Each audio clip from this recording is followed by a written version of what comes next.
Hello, I'm Adam Wren, And I'm Dasha Burns. It is Thursday, July 31st. and this is the Playbook podcast. Here's what's driving the day. First up, I have some new reporting about the reemergence of a familiar face into the national discourse. It's none other than President Joe Biden, who will speak tonight at the National Bar Association in Chicago. He wasn't gone too long. That's right. He keeps popping up here.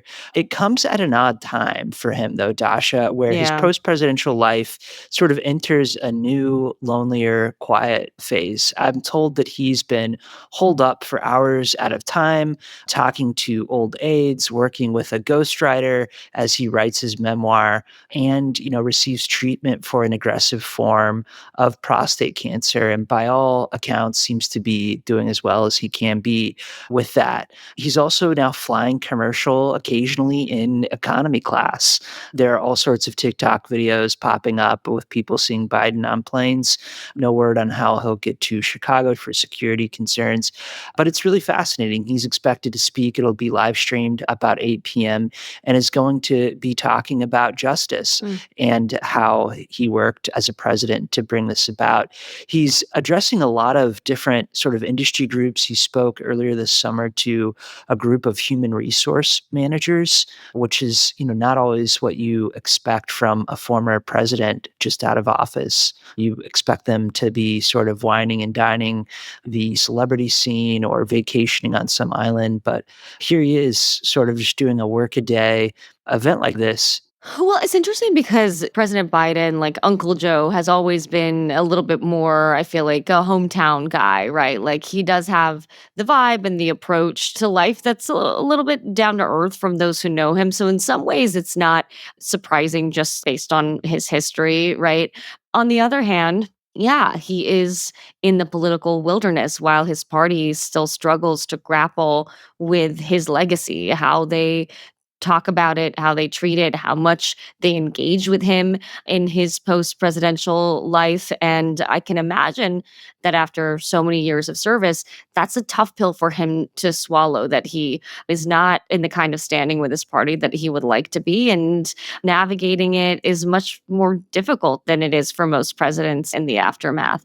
We should mention that this is all happening while some of his closest former aides, whether it's Steve Ricchetti, who offered a transcribed interview to the House Oversight Committee led by James Comer of Kentucky, and today at 10 a.m., Mike Donnellan, his aide of some 40 years, is going to be offering his own transcribed interview to the committee. And so there's a lot happening for Biden. We're seeing a different approach to post presidencies in the Biden-Trump era. Both of them have been dogged by scandal, haven't really had the clean entry back into civilian life. What is it about Biden in particular, Dasha, that you think makes MAGA and Trump in particular so hungry to accost him over the next few months? Well, I think he and his administration are an easy boogeyman for Trump and the MAGA movement. And you hear him say, too, it's not even Biden because he wasn't well enough to even be making these decisions. Like these are the accusations coming from Trump and saying that it's the people around him, which is why you've got some of his former staffers now in the hot seat. I mean, Biden and his allies have the unlucky position of being a former administration in the era of Trump, which has no holds barred when it comes to persecuting and prosecuting their perceived enemies. And the wrath from MAGA that Trump stirred up on the campaign trail is still alive and well. Yeah, it's just fascinating. I wonder if in this polarized age, this is how all post presidencies are going to be, where just half the country sort of hates you as you leave office. And there's not this bipartisan moment of receptance back into society. It's beyond just the feelings, though, right? Or the bad, mean rhetoric. It's literally using the weight of the government to go after folks in the previous administration, which I do think has a different weight to it, right? Than just, wow, that guy sucks. This is quite a step further than that. And it's coming at a time too when his memoir has sold for less than Bill Clinton's and Barack Obama's $10 million. And where no Democrats are necessarily eager to jump to his defense either. Yeah, and it's quite the contrary. They're defending their engagement and involvement in the Biden administration, with news that former Vice President Kamala Harris is not running for governor of California. You look through every line of every story about that, and there's some mention about how her time as vice president has soured some of her supporters or some of her detractors about her. And then at the same time, former Transportation Secretary Pete Buttigieg, one of those two rivals, former rivals who Biden welcomed into his administration, he's still answering questions about what he knew and when he knew it about Biden's alleged decline in office. Yeah, and I don't think those questions are going to be going away for anyone who's seeking higher office that was in or around the Biden administration. The second big thing on the agenda today is the continuing crisis in Gaza, which is taking center stage in the world of diplomacy. Steve Witkoff, Trump's special envoy to the Middle East, is heading to Israel today to try and get his hands around the situation. Dasha, you've been reporting a lot around this. What are you hearing from the White House? Yeah, I've been talking to White House officials trying to understand the president's relationship with Bibi Netanyahu and how it has evolved over the course of his second administration so far. And what heard recently from a senior White House official, when he talked to his allies and his staff, they really see the president as a negotiator and see his relationships with most of these world leaders, particularly the tougher ones to deal with, as Trump the negotiators. One said at the end of the day, they're all counterparties. Some might be more friendly in the Netanyahu case, some might be less than that in the Putin case, but they're still all counterparties. And so he balances his treatment based on what's necessary at the time. So they say that there's a time to be tough and a time to be a little bit more gentle. And in general, he is focused on the big picture, whether it's with Israel, Gaza, or Russia, Ukraine. He's not in on the nitty gritty details of exactly what a ceasefire looks like or exactly where lines are drawn in the sand. However, he wants, in the case of Russia and Ukraine, for the killing to stop. And in Gaza, he doesn't want to see children starving. We talked about how he really does get impacted by those kinds of images, particularly with kids, because he's a grandfather and because he's somebody that is a really visual person. And so, what his aides often say is, look, he has a good relationship with Netanyahu. That doesn't mean that he doesn't get frustrated. And that doesn't mean that he's not going to put the screws to someone that he disagrees with when he feels like they're not handling things in the way that he wants.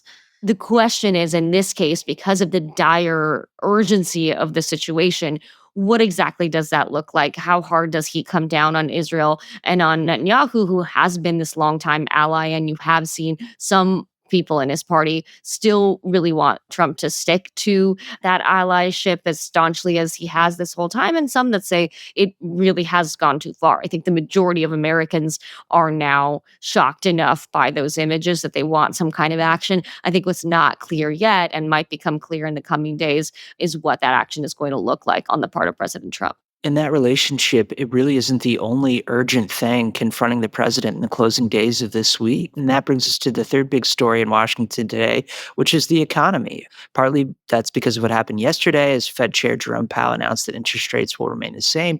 But mainly it's because, Dasha, of what's going to happen tomorrow when a broad slate of new tariffs is set to hit U.S. trading partners. There's a lot of news here.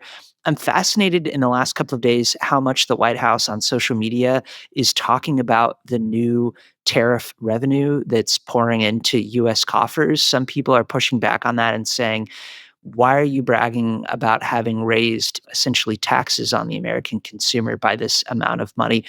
What do you make of all of these deals as they come together, but also about how this is helping the economy? We're seeing 3% GDP, but is that because of the tariffs or because they haven't been fully enacted? It's a great question. And look, I'm not an economist, but I'll say when I go and I press the White House about this, their line is largely that they believe that there will be enough offsets to improve life for Americans that, yes, some prices may go up, but other prices will go down. And they've built stuff into the big, beautiful bill that will lower taxes and improve lives for Americans. The big fat question is, what happens when this actually hits not just the markets, but the supply chain and how companies operate and what their operating costs are and how they pass that on to the consumers.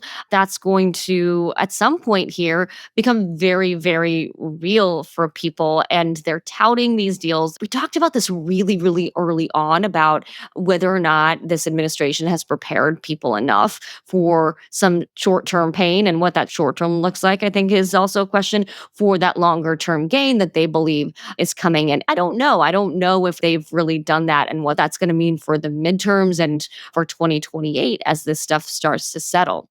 Well, we'll certainly be watching for that short-term pain, whether there's any in the coming days, and a lot to watch here. And by the way, one other thing that I heard from the White House today from my conversations with officials there is how they're seeing it. They've made the deals that they've announced, right? They're still in conversation with China. So whether or not that date gets pushed, that's TBD.